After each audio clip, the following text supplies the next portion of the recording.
What is up everyone, and welcome to some more F1 25 My Team Career Mode, and we are here for round number 5 of our first season as Jaguar Racing. It is time for the Saudi Arabian Grand Prix at the Jeddah Corniche circuit. Last time out we were at the Sakir circuit in Bahrain. If you haven't checked out that video yet, please do go give it a watch. It was a good race for us, and spoiler alert, we ended up finishing in the points. We got P8 after a hard fought race where there were lots of battles going on between myself and Fernando Alonso in particular, and a few other drivers in the sort of upper echelons of the field. We managed to get ourselves into a pretty respectable position, and yeah, closed out some more points for Paul Aaron this weekend, hoping that we'll be able to do the same thing for the likes of Zak O'Sullivan. But before we do that, obviously we do have the small matter of the tyre allocation as well that we have to sort out, which you know, is an important thing. And based on what I've been reading about strategy and having a research into this, I do think balanced tyre allocation is the one for this.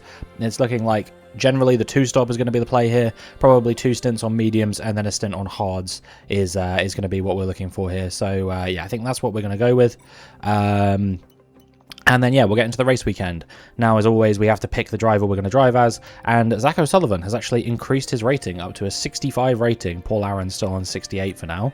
But, yeah, we're going to see if we can continue helping Zak O'Sullivan to grow and improve as a driver. He's the driver with slightly less focus as well, so we'll see if we can get him into a better position. Obviously, so far, we've raced it as him at 2 wet Grand Prix. I would be a little bit surprised if it was wet in Saudi Arabia. So, yeah, without further ado, let's get into the race weekend with Zak O'Sullivan. Now, obviously, if you remember back to last race, the upgrade situation was that Paul Aaron got the first couple upgrades on the car. Zak O'Sullivan still waiting on his first couple of upgrades. So yeah, he's the one that's left holding the bag a little bit, is Zak O'Sullivan, but hopefully he should be able to still push hard and maybe even outperform his teammate this weekend. As expected, it is going to be fully dry this weekend, which I think is a relief for Zak O'Sullivan as well. He'll be hoping to get in a good result at this stage as well. Let's just have a quick look, because now we are getting to the part of the season where the components are starting to wear out slightly, but there's nothing here that I'm looking at that I think we urgently need to change. The only thing that is getting close is the ICE, but if it's below 60% at the start of the weekend, then it should be all right to get us all the way to the end. Now, frustratingly, that's actually given me the softer tyre allocation, despite the fact that I definitely went for the medium tyre allocation. So yeah, I don't know what happened with that, but anyway, it looks like we'll have to do a run on soft compound tires at some point during the race. I think this is a possible bug or something like that in the game. I'm not 100% sure exactly how it works. It does say tire allocations are fixed, so I don't know if it's a case of I just can't change the tire allocation, but then I also don't really understand why it gives me the option to do that at the start of the weekend. But maybe I just need to start ignoring that. I don't know. Either way, whatever the case is, we'll make it work.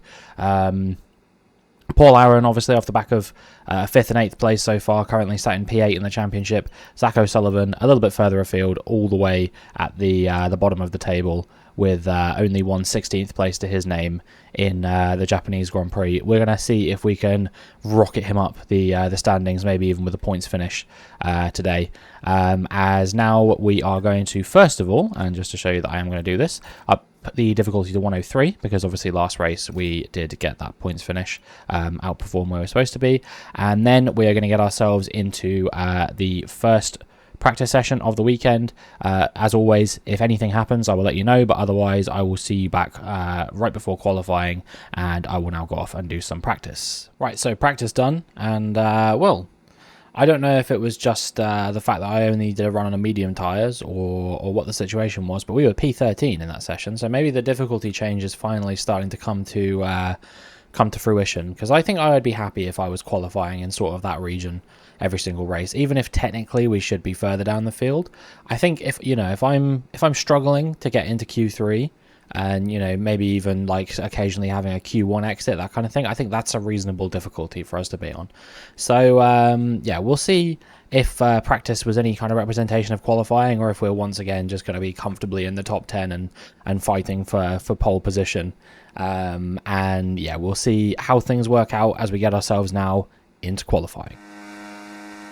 Okay then, here we are in Q1, obviously on a fresh set of soft compound tyres for our very first run, and we had a pretty good lap to start things off, but obviously, still kind of getting used to everything, meant I deployed the battery a little bit early, but we still managed to scrape a 1:31.1, which was good enough for P7 at the time, but I did feel like we'd probably have to improve a little bit if we were going to make it through into Q2, and in fact we were right on the cusp of being knocked out at the point that we went out on our second flying lap. And you can see a little bit of a touch on the wall on the inside there. I was kind of lucky not to get any damage or anything like that, but fortunately we only lost about a tenth from that wall touch, and I think we should be through regardless of what happens now for the rest of the lap, as long as we don't have any incident through the final corner, which is all good. But yeah, down in 17th, we needed to improve, and we have found that improvement. It's going to be a 6/10 improvement in total, and that is going to give us a 1:30.4, which is good enough to see us through in P9. So things looking a little bit more close here, but still comfortable for now. Well, in the end, we did need to use 2 sets of tyres to get through there. We would have been out. I think we were right on the cusp had we not gone for that second run. But in the end, we managed to get through in P9. I think we can be pretty happy with that, sort of in amongst the Williams and Lance Stroll, Behrman, people who we're usually competing with.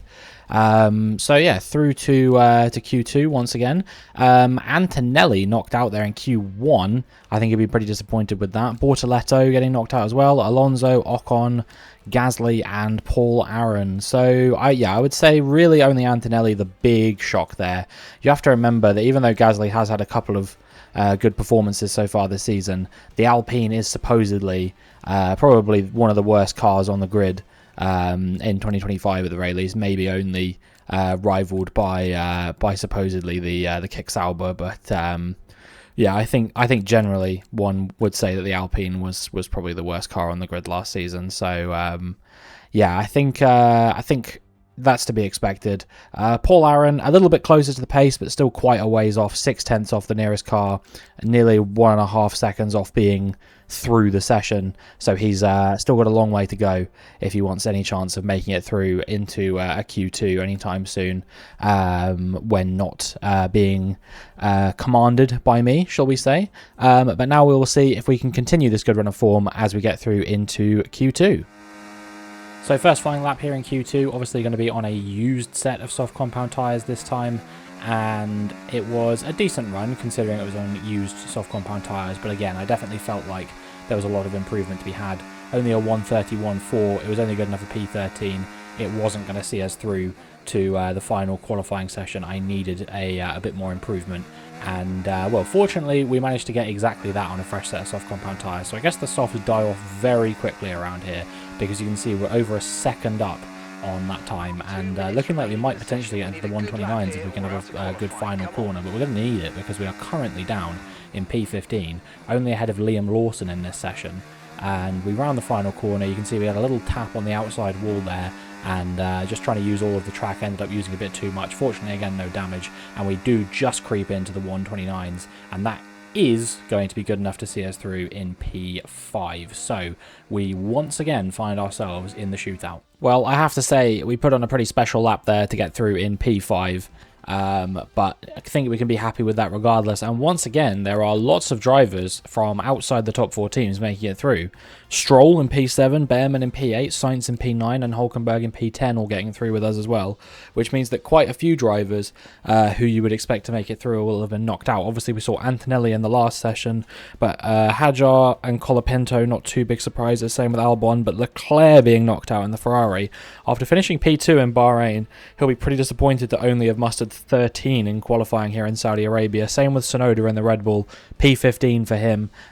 So yeah, 3 drivers from the top teams knocked out on this occasion, and Liam Lawson, another Red Bull family driver, being knocked out in P16. But as for us, we now have a chance to fight for pole position. We were 4 tenths off, or 3.5 tenths off the fastest time of Q2. So I think McLaren probably have pole position in the bag here, but let's find out how far we can qualify up the order as we get ourselves now into Q3. Once again, we're going to be targeting a P7, I think, here. Try and see if we can get ahead of the 3 drivers in the supposed sort of lower order cars, midfield cars, that kind of thing.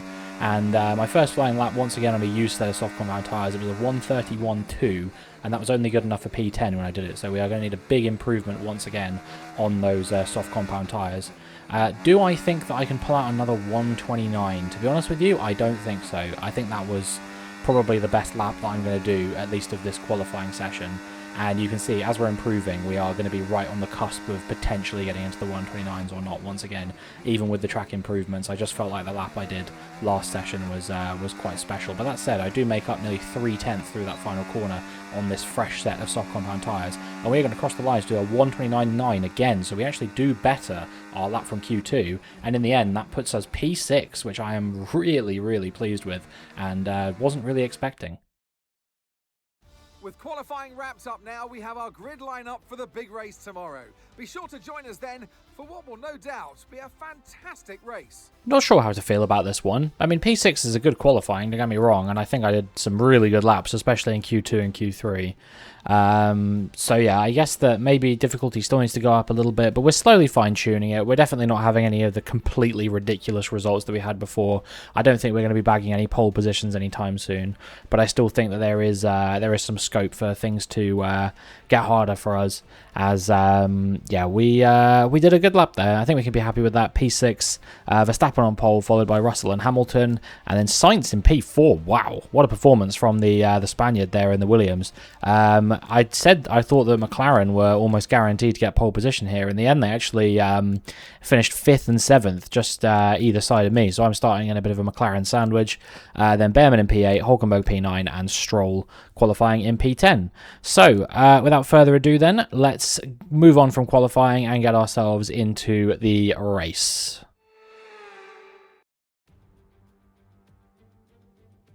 We're here today on the shores of the Red Sea in the Lower Hejaz Mountains to visit one of the newest circuits on the Formula One calendar. We're in Jeddah, home to what we all hope is going to be a thrilling Saudi Arabian Grand Prix. So let's take a look at the topographical map of the Jeddah Street Circuit. As you can see, a number of challenging corners for the drivers to master here. We'll see just how much the teams have benefited from their time spent in practice this weekend. And like many street circuits, this track has the potential to punish drivers that get it wrong. Let's hope we avoid any safety cars today. Off the back of a fantastic qualifying session, it's time to see how our starting grid looks like for today's race. World champion Max Verstappen starts from pole position, just ahead of George Russell, who starts this event from P2. Considering the rest of the grid, we have Hamilton, Sainz, Oscar Piastri, and O'Sullivan, Norris, Behrman, Hulkenberg, and Lance Stroll, Hadjar, Colapinto, Charles Leclerc, and Tsunoda, Lawson, Antonelli, Fernando Alonso, and Esteban Ocon, Gasly, Aaron, Albon, and Gabriel Bortoleto rounds off the grid. It's almost time for the lights to go out, so let's head down to the track where preparations are underway. And alongside me, a man, well, what more can I say? But he's a legend, Anthony Davidson. So we're getting close to the start of the race. What will this driver be experiencing? Big nerves, big excitement, what? Always extra nerves at the start of the race, Grumpy. Probably at the start of the race, it's where your heart rate's at its highest in anticipation. And you've got to be in the right mindset. You've got to be thinking there inside the car, what can go right? How can I be opportunistic rather than what can go wrong? And how do I protect my position? Look forward and stay positive. It's easy to say, very hard to do when you're in that position.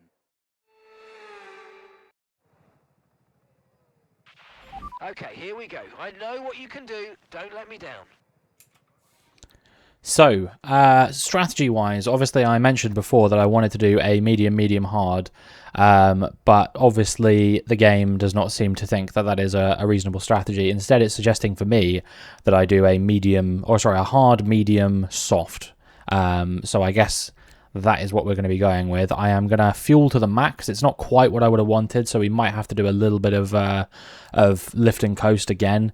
I'm looking forward to a time when hopefully hopefully we'll have the sort of fuel saving and all that kind of thing to be able to start under-fueling the car potentially, rather than having to fully fuel the car and then lift and coast.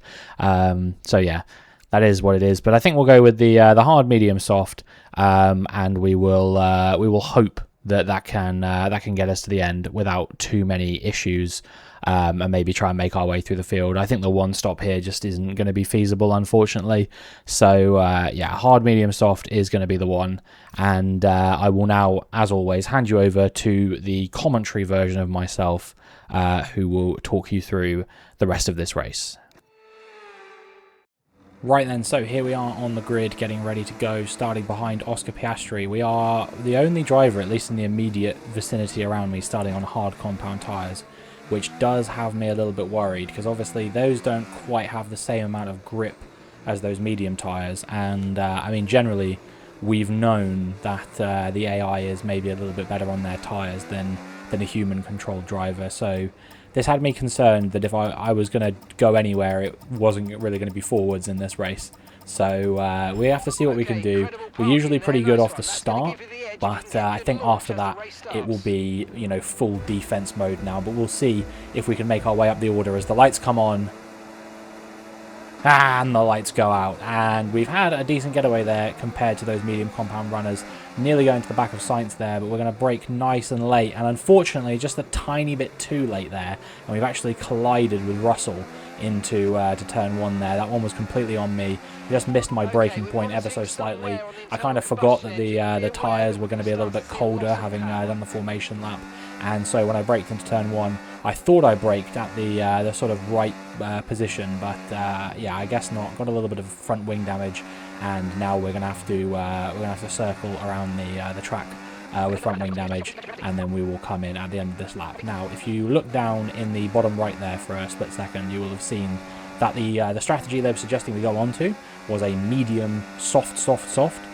You will be pleased to know that is not the strategy that I'm going to endeavour to do. Instead, I'm going to do a medium stint, and then I'm going to switch back onto these one lap old hards, which obviously haven't done very much running at all. And then we will, if we need to at the end, we will switch on to a set of softs. Because yeah, I don't know what the situation is going to be like with the tyre wear around here. I guess now is as good a time as any to experiment with it, because we're going to have quite a bit of time to find out exactly how that is going to go over the course of the race now. Especially we're going to have quite a lot of clear air, because obviously there is no cars around us. They're all far up the road, because I had to do a 10-second pit stop with an issue there as well. So yeah, come out. It was a long pit stop, changed our front wing, and now we just have to try and do what we can to keep going, setting in good laps where we can, try and catch up to the field. It's going to be tough to do, but I think we will hopefully start to close down, and I'm still confident that we won't finish right at the bottom of the pack, even with that minor setback that's just occurred. And yeah, now it's just a question of catching up to the rest of the field, and hopefully making our way into maybe even still a possible points position, or at the very least a more respectable position. Lap 6 was the next time that something really particularly game-changing happened, I suppose. Not really, but it helped us get our one position. Oliver Behrman out of this race. Initially I thought it was a gearbox failure, and then as he continued to move, obviously big puff of smoke out the back of his car, and that saw him out the race. And then on lap 13, you can see that Leclerc and Albon, among other drivers potentially, I think it's just those two, have come into the pit lane, which means we are now no longer last in this race of all the drivers that are running, but we still have quite a ways to go. So yeah, we'll speed through lap 14 now. You can see Leclerc only 2 seconds down on me, Albon actually 11 seconds down on me, so that was you know, something that at least we might be able to hold this position for a while, but you can see that the gap is just coming down so quickly as we make our way to the end of the lap. Leclerc's right on the back of us. Albon has already gained 2 seconds on us as well, so I think this is going to be somewhat academic for these guys. I just don't think we have the pace to fight with them, especially not on these worn hard tyres. You can see the rear right in particular is 38% worn at this point, so yeah, we've got a little ways to go yet, but you know, get the medium stint out of the way nice and early, and if we can go a little bit further, than perhaps we were planning to, because I think they said to go to lap 21, but if we can go to about lap 24, I reckon we will be able to take the hards all the way to the end from that point as well. So yeah, I think the tyre wear not as bad as I was expecting, but still, we were a little bit of a sitting duck. Through goes Tsunoda as we get ourselves into lap 19, and now, like I say, it's just kind of about controlling and holding the positions that I've got, because obviously you would expect a few of these guys, if the strategy that was suggesting to me was a two-stop, a few of these guys will be doing a two-stop, even if I'm now aiming for a one-stop around here, which I think should hopefully be possible. I'm not sure if it's necessarily going to be faster than doing a traditional two-stop around here, but I don't really have a lot of options, unfortunately, with everything related to how this race is shaping out. But you can see that I've just got no pace to fight these guys with. I'm trying to charge my battery, I'm trying to hold on to it whilst also simultaneously making sure that I've got enough in the reserves to defend later in the lap as well. But yeah, I'm just losing out so many positions. Colapinto and Albon got past me there, and now it looks like Gasly's coming through as well. Hadjar's right on the back of us. So yeah, I think we're slowly but surely working our way back down into the very bottom of the pack, as Gasly now has pulled off that move. So it will be P17 for us, with only a few cars behind us now, the two V-carbs, and then a couple of green cars, Bortoletto in the Kick Sauber, and my teammate Paul Aaron, of course, in the other Jaguar car. As we make the way to the end of lap 20 now as well, you can see that Hadjar gets past me there. Don't think I'm going to be able to fight him back with the DRS. I might just be able to hold off his teammate of Liam Lawson here with the DRS, but still, you can see how bold he's going. That's costing me time to Hadjar, which means I'm definitely not re-overtaking him anymore. Burn a little bit of battery down here to ensure that I stay ahead of Liam Lawson. I have the DRS, obviously, to Hadjar still as well. Lawson attacking me into turn 1 here, but he can't quite pull off the move. He looks to maybe go around the outside, or perhaps sneak up the inside, but you can see that things are really struggling for us now, as we're on nearly 60% tyre wear now. I only want to take these tyres a few laps longer, and then I think we will be able to take a set of hards all the way to the end of this race. Lawson getting past us now at the end of lap 21 into the start of lap 22. He is just going to cruise away, so much more traction on the exit of corners. The game's telling me to box. I'm trying to stay out a bit longer just so I can get to that window where I want to go onto those hards. And yeah, we're just really not having a great time of things on these tyres at the moment. But nearly halfway through the race, and all things considered, we are at least having a bit of action and a bit of interest going on in this race, which I thought maybe wasn't a given after that lap 1 incident. Here goes Bortoletto for a move around the outside. Very bold from him. There wasn't really a great deal of space there, but he said, you know what, maybe there is just enough. I had to adjust my position slightly to give him room, because he wasn't about to give it up on the outside there. And eventually, at the end of lap 23, 66% on the rear right, we have decided to come in for a set of hard compound tyres to the end. We weren't the only car that came in on this lap, actually, so a few other cars potentially doing a one-stop there that are going to maybe go to the end now on a set of hard compound tyres. Looks like Sainz was doing a one-stop, maybe Ocon doing the one-stop as well. So yeah, we come out of the pit lane and back onto the hard compound tyres that we started on. You can see only 3% wear on the rear right tyre, so they should still go for quite a while yet. Will they make it 26 laps? I guess we'll find out. But they were certainly feeling good as we went onto them to begin with, and you can see that based on the fact that we were closing down on Fernando Alonso towards the end of lap 28 now, and it's looking like we might even go for an overtake on the Spanish driver as we make our way into lap number 29 with the DRS, burning a little bit of battery. We've got so much overspeed in him, as I actually set the fastest lap of the race at that point as well, at 1:33.6. So yeah, I guess you could say I was feeling pretty good about the pace that we had early on in this hard compound stint, but we still have a long way to go if we want to get anywhere near into a points paying position, or even close to that. Here's Paul Aaron now just in front of me, our teammate. Going to see if we can try and put a bit of pressure on him around the outside. unfortunately, all it did was really make me susceptible to Fernando Alonso here. So I think that both of us are probably going to get past Paul Aaron here, and unfortunately, I think we're going to see him fall down into that P21 position. Fernando Alonso to the inside, Paul Aaron stuck in the middle. We have to make sure we leave enough room there to ensure that there isn't a bit of an accident as we're going 3 wide into the first corner. And we do manage to make the move on Paul Aaron and keep Fernando Alonso behind. But for how much longer? Because look at this now. He is only 2 tenths behind us still as we make our way to the end of lap 31. And once again, round the outside into that final corner, Fernando Alonso is going to get past us. This time, though, we have just a little bit more stones to fight with, I think, than we had before when we were fighting the V-carb 10 laps earlier. And as a result, we're actually able to pull in front of him once again on the straight with that DRS, burning a little bit of battery on the way down into the first corner as well. And now we're going to see if we can set after his teammate of Lance Stroll. But unfortunately, as we made our way towards the end of lap 33, we just weren't quite close enough to get in Stroll's DRS range there. So Fernando Alonso this time to the inside of us, as Stroll looking to make a move on Bortoleto just in front. Alonso makes the overtake, but again, obviously he's compromised his run a little bit. Bortoleto coming into the pits there, which is going to enable us to gain 1 position on him as well. And Fernando Alonso, because he took the inside line that time, he just compromised his run a little bit into the or I should say out of the exit of the final corner. And as a result, we were able to once again get him back on that main straight, just like we did before.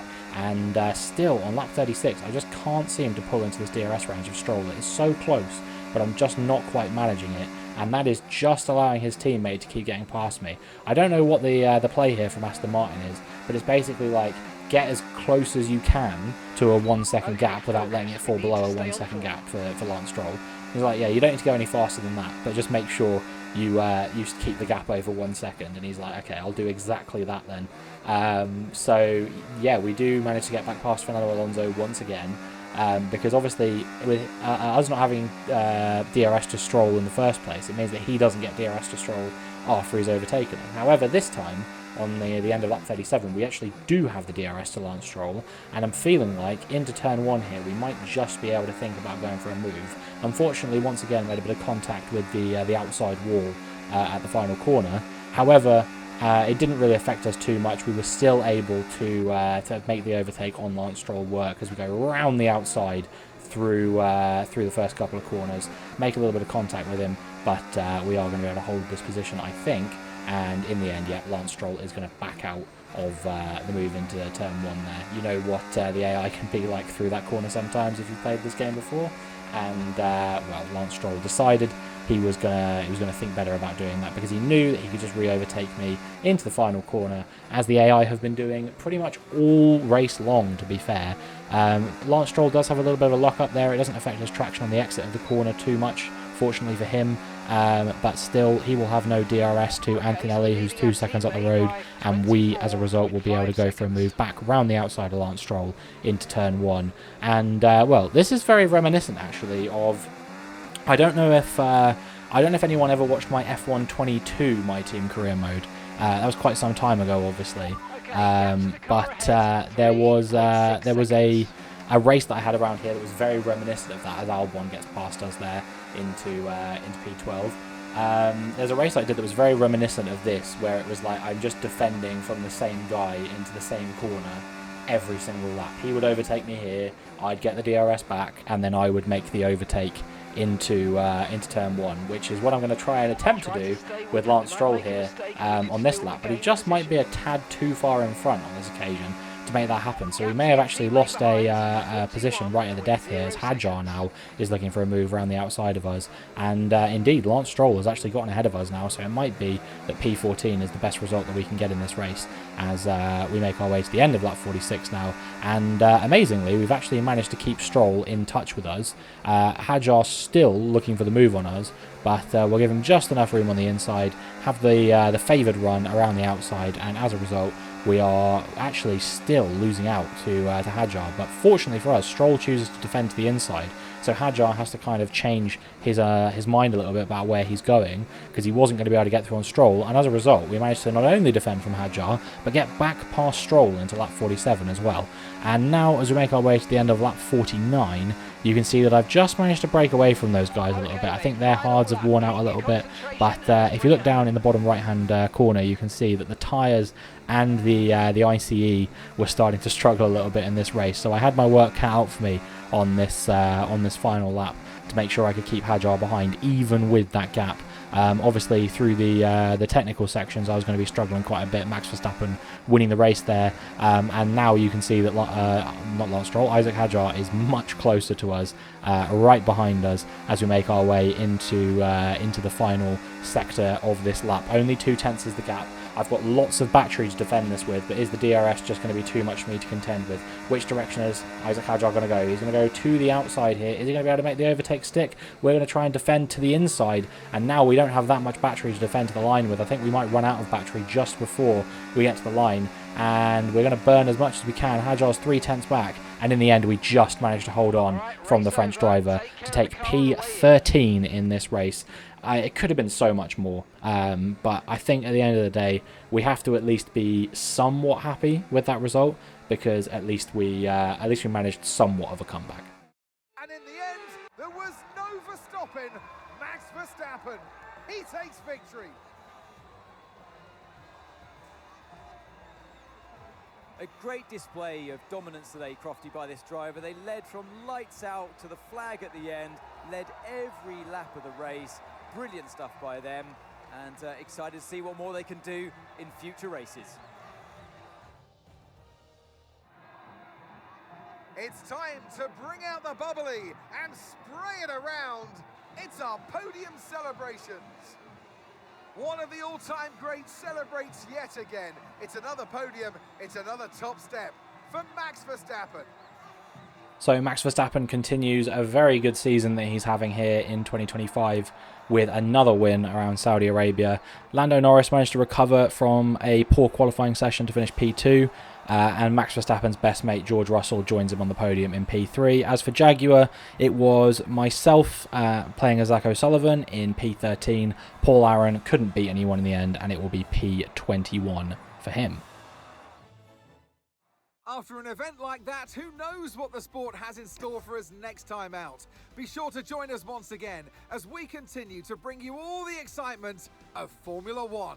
Well, given the context of lap 1, I can say that I think we're pretty happy with how that went, but I can't help but feel like a couple of points possibly slipped through our fingers there. I think we could have been ahead of Esteban Ocon there and probably taken P8 in this race. I think anything else would not have been possible, maybe ahead of Tsunoda in P7. But yeah, I think there was a real opportunity to score points there that we missed out on here by having to box early for the front wing change due to that damage that we picked up in that initial contact. So yeah, a bit of a difficult one to swallow, and once again, for the third race that I'm controlling him in a row, I've failed to grab points for Zak O'Sullivan.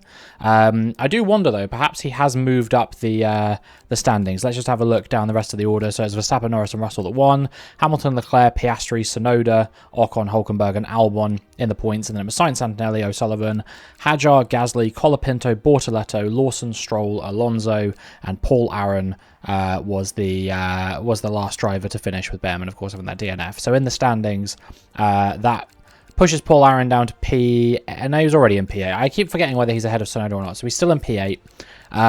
Meanwhile, O'Sullivan now has moved up to P21. He's ahead of Franco Colapinto, and that is it.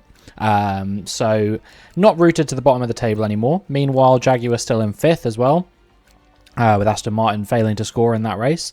But yeah, would like to hopefully pick up some more points, and preferably some for Zak O'Sullivan sooner rather than later. But yeah, that is going to be it as far as race stuff is concerned. But stick around, because we will of course do our debrief and do any development and upgrades and all those kinds of things when we come back in just a moment. Right then, we have a little bit of time now until the Miami Grand Prix. So in the meantime, we are going to go to this engineering facility event. A high-profile celebrity has expressed interest in visiting our powertrain department to film a music video. The exposure could be fantastic for our team, drawing attention for a whole new audience. However, the production will undoubtedly disrupt our engineers' workflow should we roll out the red carpet or keep our focus on performance. We can't miss this opportunity. We shouldn't be impacting the team at this time. To be honest with you, if it was any other department, I probably would have said no, but I think powertrain is one of those ones that actually can afford to take a bit of a hit because it's not the most pressing position for us to improve in. Getting a little bit of extra cash is always good as well, so I'm actually going to accept this opportunity, whether the department like it or not. Right, we should have some time to work on improving our facilities and whatnot, so we're going to do a powertrain focus to try and offset that, and then we have 5 more days after that, so we've got 9 days that we can schedule activities in. Let's go for a personnel recruitment drive, because I think we're pretty close to upgrading our personnel facility, if I'm not mistaken. We've got the celebrity visit, which we need to put in at some point, so we'll put that in there, I guess. And then we've got another... That's really annoying, because I kind of don't really want to put that in there, but it is what it is. In terms of research blitz or development blitz, maybe we'll do a chassis development blitz. We'll put in there. Here we've got 3 and 4 as an option, so maybe we just do 3 of the 3s, or we could do both of the 2s. Driver performance reviews, driver wellness session. Honestly, might be worth doing both of these. We'll do that. And then here, what have we got? Receive 100 resource points each day we go to a technology expo. Reduce running costs. That could be good, to be fair. Maybe we'll do that. And then we've done a lot of sponsor discovery recently, so maybe we'll do a fan outreach, because we do want to improve our fan rating a little bit as well. So we'll go with that one. Let's have a look in the team owner category. We have a message. Disappointing weekend. Both drivers finished the race not in point scoring positions. Yeah, well, I don't think it was... It could have been better. We could have scored points for sure. And our relationship with our title sponsor has significantly strengthened. Okay, we'll have a look at that in a moment. Still no owner training points yet, but I don't think we're too far away from unlocking another one. The fan rating is almost at level 2 as well. The performance is looking okay. Our workforce is nearly at tier 2 by the looks of things. Results we don't need to look at right now. It's not super important. And in the engineering department, we've done the research expansion in brackets chassis. Sure. Let's remind ourselves what that did then, quickly. Research expansion aero allows you to research 2 projects at the same time in your aero department. So I think what that did was it allowed us to research 2 chassis parts at the same time, or something like that. So I guess we'll keep going with these, and the cheapest thing here I imagine is going to be one of these 750s. So again, I think we'll just we'll have a think, and I think durability is where we are lacking the most. So let's do research expansion durability next. We'll go for that. And then research, I think we do have the option to do a bit more. For example, in the chassis department, we can now do 2 simultaneous researches just in time for there to be only one available to us. So we will, of course, start researching that, and that will be done in 14 days' time. In the aero department, we are currently researching something, and we only have room to do 1. In the powertrain department, we are currently researching something, and we actually do have room now to research something in the durability department. We either have the control electronics or we have the turbo, and the turbo is a lot cheaper, so we'll go for that one, and that'll be done just after the Miami Grand Prix. That's going to be everything we can do in there for now. Development, I do believe that everything we can work on, we are currently working on. We should be able to get the plank on Zak O'Sullivan's car in time for the next race as well. We do want to look at perhaps being able to build 2 components at the same time as well. So yeah, everything is fine with that. We'll have a quick look at the progress graph.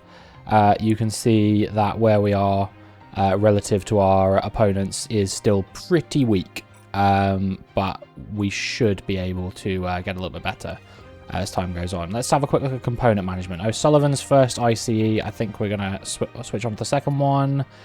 Everything else looks good for one more race. Aaron's components are a lot more worn though, so we are going to switch out the ICE. We're going to switch out the MGUH. MGUK was okay. Energy store's fine. Turbocharger can probably do one more race. Control electronics can definitely still keep going, and we'll switch out the gearbox as well for Paul Aaron. So yeah, his components generally looking a lot more worn there compared to Zak O'Sullivan's for whatever reason. So yeah, quite a few for him to switch out for the next race. Facility improvements we have already done. Personnel, I don't think there's a great deal for us to do yet, but we're not too far away from reaching the next milestone. Facility improvements, we've currently got one in play. That is going to be done in 17 days, so it won't be done before the Miami Grand Prix. And in terms of the title sponsor, we have also improved our owner experience as well, so that might be why we're quite close to another owner training point as well. So we'll keep an eye on that over the course of the season. And I think that is pretty much everything that we can do at the moment. We've got another facility improvement coming in here as well. Secondary sponsor team is 22 days away from being done, so that's not something we need to focus on right now either.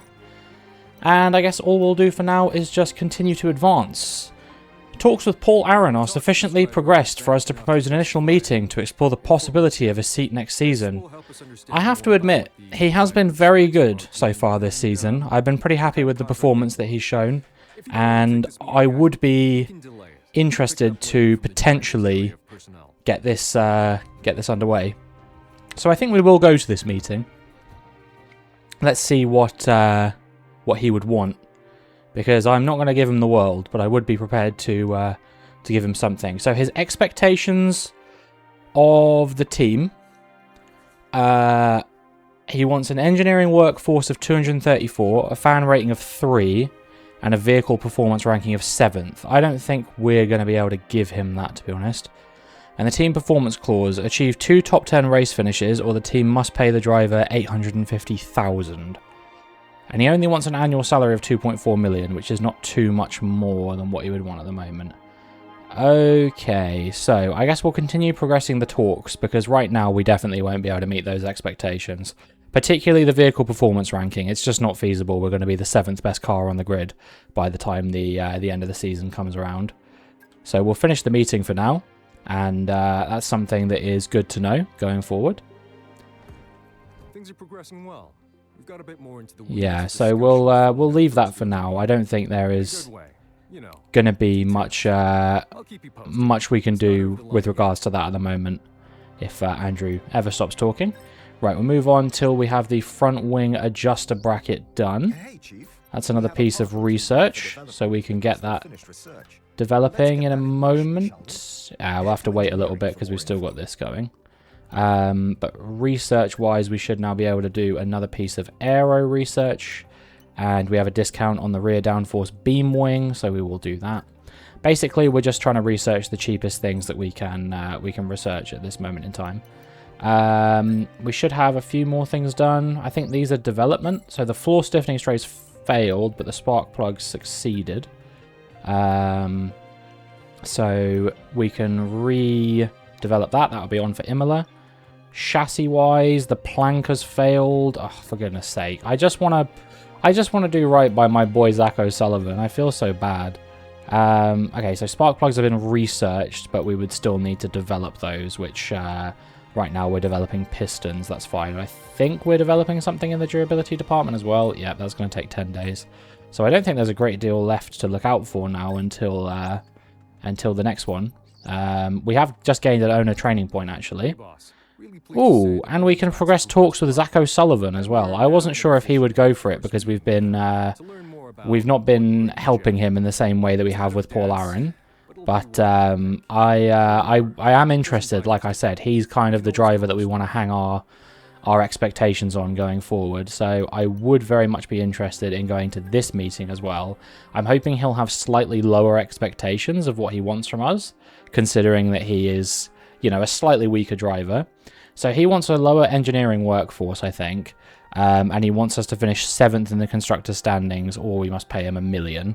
Annual salary, 1.81 million, so it is lower than Paul Aaron's. I think we can be pretty happy with that at the moment, and we will keep progressing those talks over time. So we'll finish that meeting for now. and we'll get in more interest in signing him as times move forward. And we can do another owner training. So we've done one in engineering, one in personnel. I guess the next one to go for would be corporate. We can increase the corporate facility income by 10%. So I will unlock that for now, and we will have to do that activity at some point. We won't be able to do that though before the start of the Miami Grand Prix. So we will do that. We will do that next time we have a little bit of a break in play, so to speak, and then we will just advance a couple more days, and that is should be everything. It says one of our parts is developed, so we will have a look at that in a second, because I didn't think that was the case, that we were going to have anything else develop before the race weekend, but we'll have a look in a second. There's also something we can do here, message wise. Oh, a power unit supplier upgrade, I see. So it's actually not the it's not our development, it's the Renault upgrade coming through.